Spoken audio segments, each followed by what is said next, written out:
Good afternoon everyone. जय हिंद दोस्तों, कैसे हो भाई आप सभी लोग। मैं उम्मीद करता हूँ आप सभी लोग बिल्कुल ठीक और स्वस्थ होंगे और अपनी जोर शोर से अपनी तैयारी में जुटे हुए होंगे।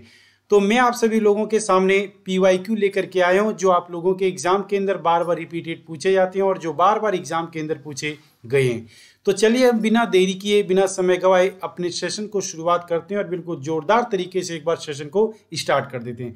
और सभी बच्चे एक बार सेशन को अपने दोस्तों के पास शेयर कर देंगे ताकि ज़्यादा से ज़्यादा बच्चे जुड़ सकें और ऐसे प्रश्नों को इजी वे से हल करने का तरीका सीख सके।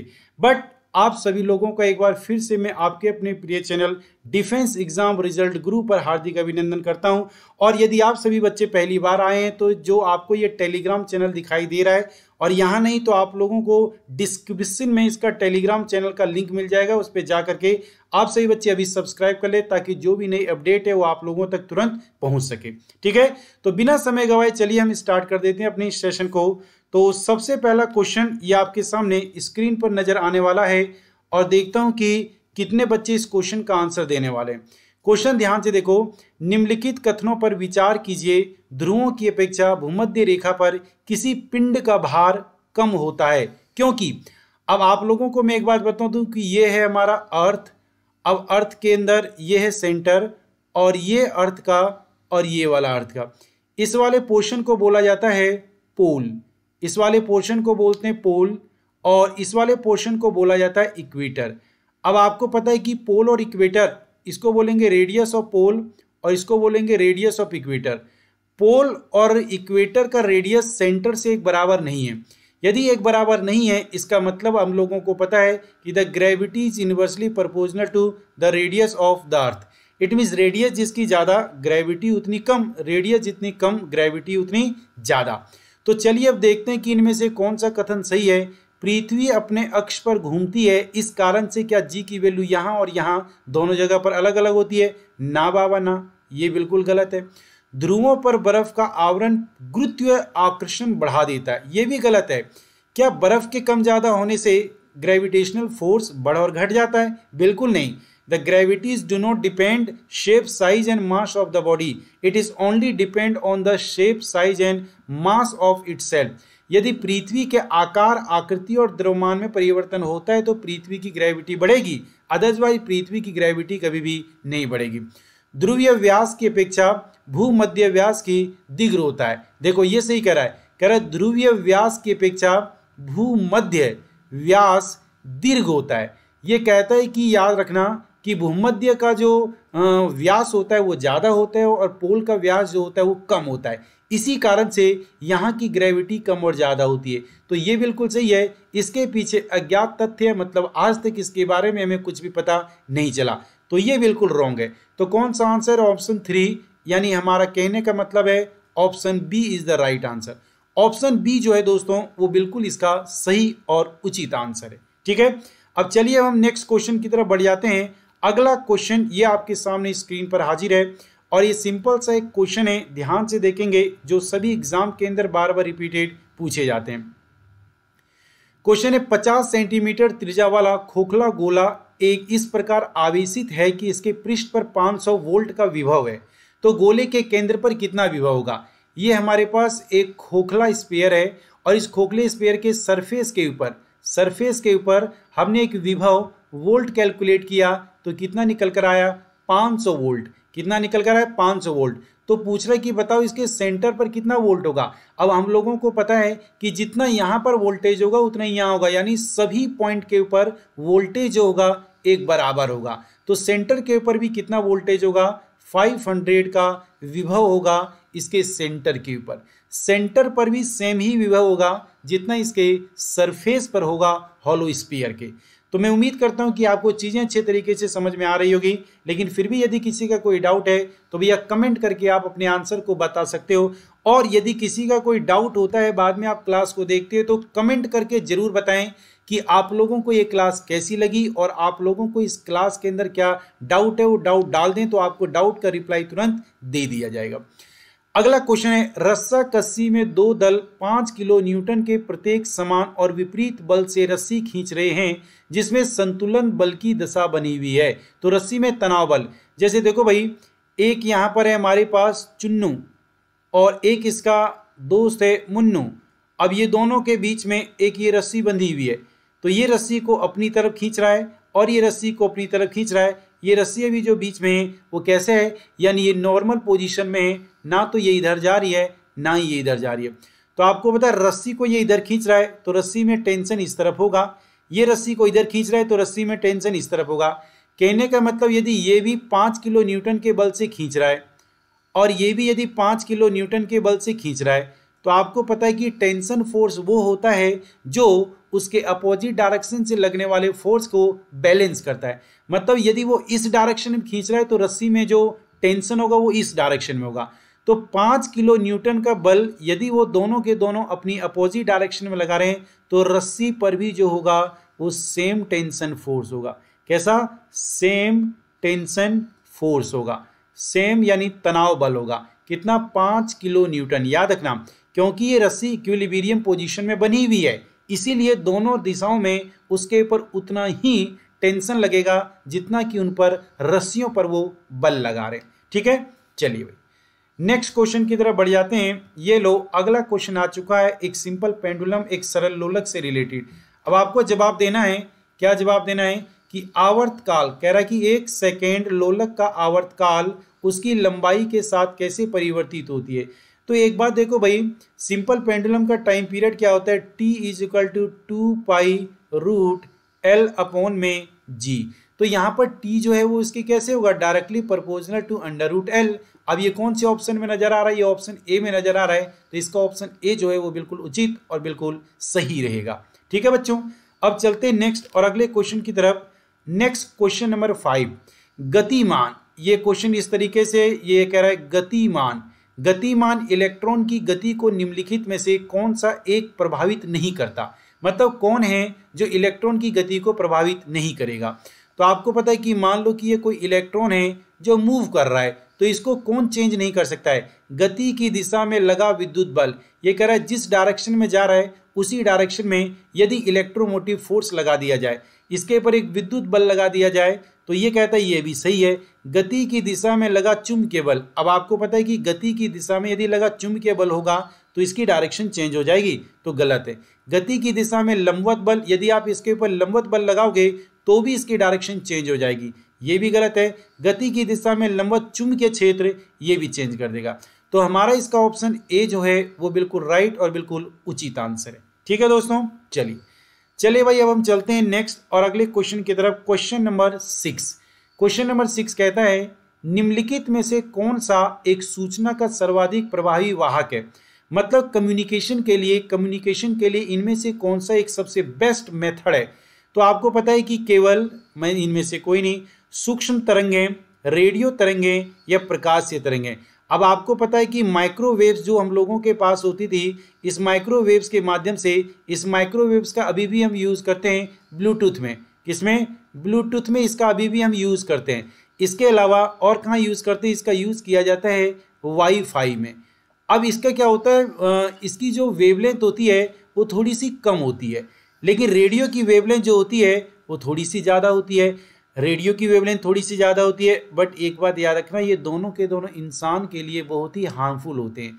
हमारे लिए बहुत ही क्या है, ये दोनों के दोनों हार्मफुल है।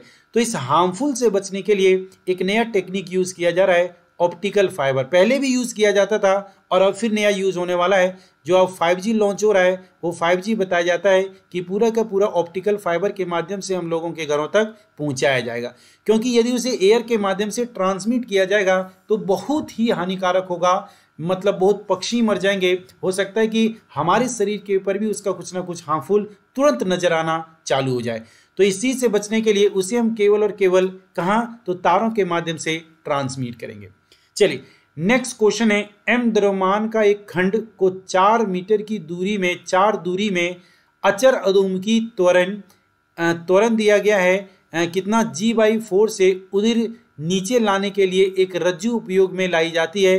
तो निम्नलिखित में से, रज्जु का मतलब रस्सी की बात कह रहा है भैया। कह रहा है a string is used to bearing a block of the mass f vertically down a distance 4 with a constant downward acceleration 4। Constant downward acceleration is g/4। कितना है? g/4। Consider the following statement, आपको बताना इनमें से कौन सी statement जो है वो बिल्कुल सही होगी।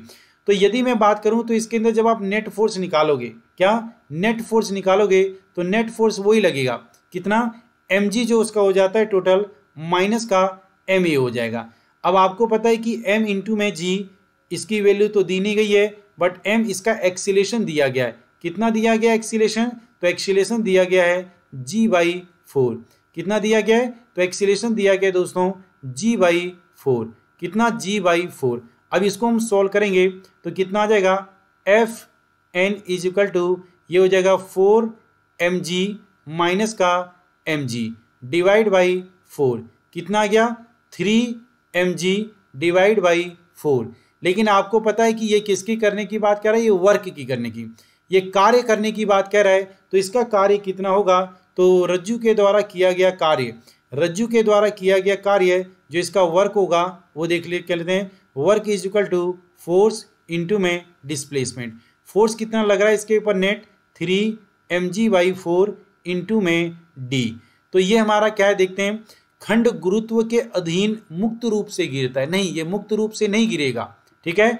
दूसरा, रज्जु खंड पर कार्य कर रही है, रज्जु का मतलब जो रस्सी है, जो रस्सी है जिस तार से बंधी है वो उसके ऊपर कार्य कर रही है, बिल्कुल ये कार्य कर रही है, इसी का तो नेट फोर्स हमने निकाला है। और किया गया कार्य जो है वो 3mg/d/4, 3mg/d/4 बिल्कुल सही। तो 2 और 3 जो है ये वाला ऑप्शन हमारा बिल्कुल सही है, सी इज द राइट आंसर। इसका सी क्वेश्चन का जो आंसर होगा बच्चे वो बिल्कुल सही होगा। चलिए अब नेक्स्ट क्वेश्चन की तरफ बढ़ जाते हैं। नेक्स्ट और अगला क्वेश्चन हमारे सामने है कि 8वां क्वेश्चन है, एम द्रव्यमान और त्रिज्या आर का एक बेलन डी घनत्व वाले द्रव में ऊर्ध्वाधर तैर रहा है, निमज्जित क्षेत्र की ऊंचाई क्या होगी, मतलब डूबे हुए क्षेत्र की ऊंचाई क्या होगी। तैर रहा है तो कह रहा है cylinder of mass m and radius r is floating vertically in the liquid of a density d, what is the height of the submerged area, मतलब जो डूबा हुआ है उसका भाग कितना होगा, कितना भाग उसका डूबा हुआ होगा, तो उतना ही भाग डूबेगा जितना वो पानी को डिस्प्लेस करेगा।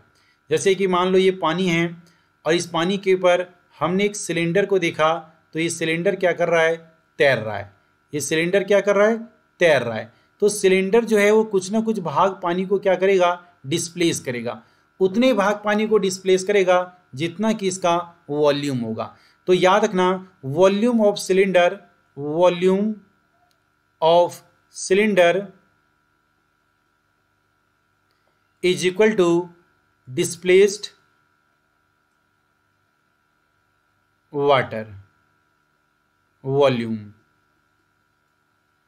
तो वॉल्यूम ऑफ सिलेंडर कितना हो जाएगा, πr²h, और ये डिस्प्लेस्ड वाटर, कितना वाटर डिस्प्लेस करेगा भाई, ये डिस्प्लेस करने का मतलब इसकी डेंसिटी दी गई है, तो इसका हम वॉल्यूम निकालेंगे ना। तो वॉल्यूम का मतलब क्या होता है, यहाँ मैं लिखता हूँ वो density is equal to mass per unit volume.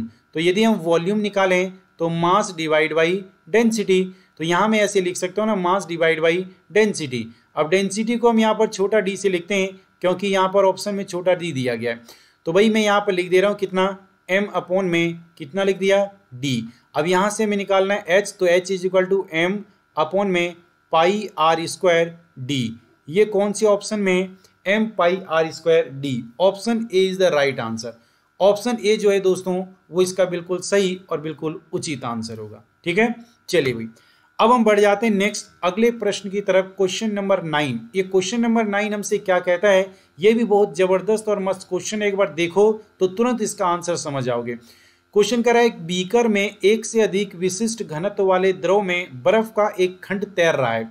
ये कह रहा है कि मान लो कि ये हमारे पास कोई एक बीकर है, जिस बीकर के अंदर हमने लिक्विड भरा है, लेकिन इस लिक्विड के अंदर एक आइसबर्ग जो है, आइस का टुकड़ा जो है वो तैर रहा है। अब कहता है कि जब बर्फ पूरी तरह घुल जाती है तो बीकर में द्रव का स्तर क्या होगा। तो ये कह रहा है कि एक बीकर में एक से अधिक विशिष्ट घनत्व वाले द्रव में, यानी ये द्रव की जो घनत्व है, घनत्व का मतलब इसकी जो डेंसिटी है वो एक से अधिक है, एक से क्या है, अधिक है। अब इसकी डेंसिटी एक से अधिक है और इसकी डेंसिटी यदि एक होगी तो इसका मतलब ये जो है इसके अंदर क्या होगा, थोड़ा सा ऊपर की ओर जब ये पिघल जाएगा तो ये लेवल को थोड़ा सा ऊपर की ओर उठा देगा, यानी इसकी हाइट जो है वो थोड़ी सी बढ़ जाएगी। यह पूर्व के समान बना रहेगा, गलत। यह नीचे चला जाएगा, गलत। यह थोड़ा सा ऊपर की ओर उठ जाएगा। ये आंसर जो है वो बिल्कुल सही है। नेक्स्ट क्वेश्चन नंबर 10, निम्नलिखित में से किसके द्वारा विद्युत चुंबकीय विकिरण उत्सर्जित होते हैं? तो आपको पता है कि इलेक्ट्रोमैग्नेटिक फोर्स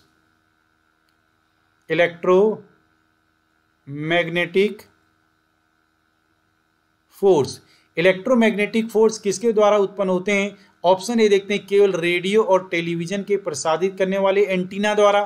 तो याद रखना, एंटीना कभी भी उत्पन्न नहीं करता, एंटीना तो रिसीव करता है, रिसीवर है। एंटीना एक प्रकार का क्या है? रिसीवर है। ये उत्पन्न कहां से करेगा? तो ये गलत है। केवल उन पिंडों द्वारा जिनका तापमान उनके परिवेश के तापमान से अधिक हो। बिल्कुल सही है। वो पिंड जिसका तापमान एक लिमिटेड मात्रा से बहुत ज़्यादा हो जाता है, हीट बहुत ज़्यादा हो जाती है, वो अपने अंदर से इन रेडिएशन को निकालता है। जैसे एग्जाम्पल की बात करें सन, जैसे एग्जाम्पल की बात करें स्टार, तो ये सारे के सारे अपने अंदर से एक रेडिएशन निकालते हैं जिनको इलेक्ट्रोमैग्नेटिक वेव के नाम से जाना जाता है। ठीक है, तो बी सही है, ये सी गलत है और ये भी गलत है। इसका बी जो ऑप्शन है वो बिल्कुल राइट है। ठीक है, तो नेक्स्ट हम क्वेश्चन नंबर 11 की तरफ बढ़ते हैं। हमारे घरों में हमें 220 वोल्ट प्रत्यावर्ती धारा उपलब्ध होती है। बिल्कुल सही है।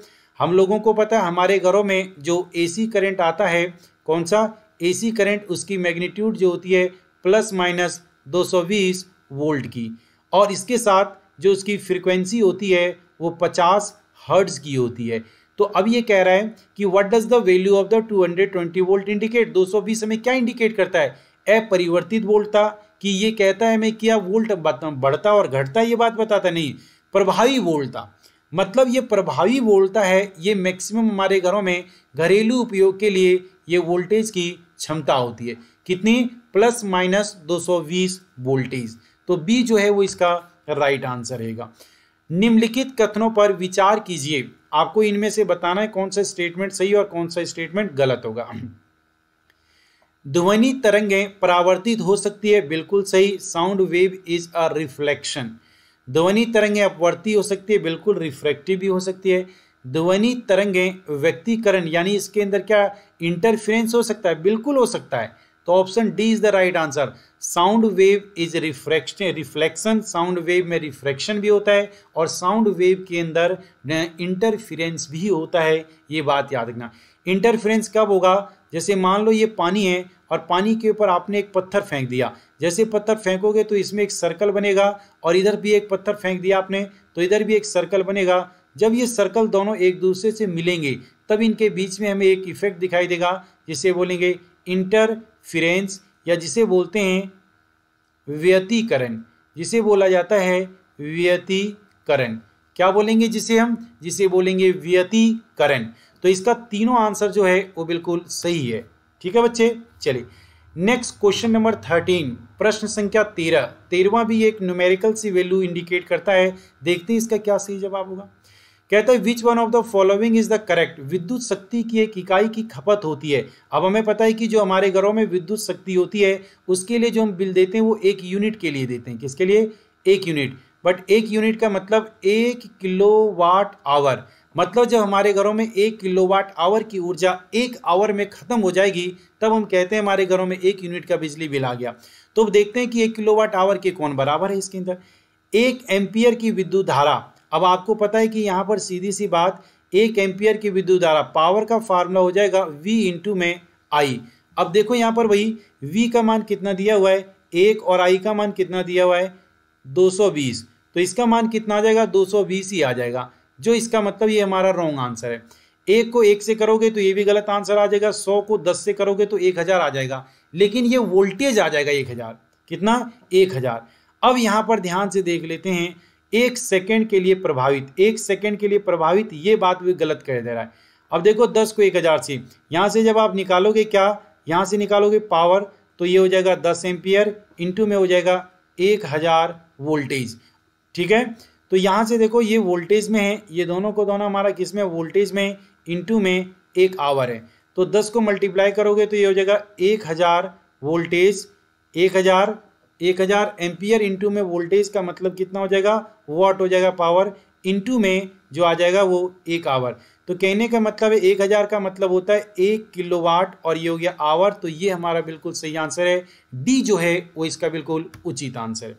ठीक है, नेक्स्ट क्वेश्चन हमारा एक छोटा सा न्यूमेरिकल है, इसको ध्यान से एक बार देखना सही बच्चे, थोड़ा सा इसमें आप कंफ्यूज ना हो जाओ इसलिए। क्वेश्चन दिया गया कि the dimension of the rectangular block of the carbon are, ये कोई रेक्टेंगुलर ब्लॉक है। ठीक है, इस रेक्टेंगुलर ब्लॉक का जो कार्बन जो ब्लॉक का डायमेंशन दिया गया 2 सेंटीमीटर 2 सेंटीमीटर 2 सेंटीमीटर, कितना 2 सेंटीमीटर 2 सेंटीमीटर एंड 10 सेंटीमीटर। अब हम लोगों को पता है कि इसको हम मीटर में कन्वर्ट करेंगे क्योंकि इसकी यूनिट जो होती है वो मीटर होती है। तो 2 गुने में 10 की पावर -2, 2 गुने में 10 की पावर -2, 2 गुने में 10 की पावर -2 मीटर।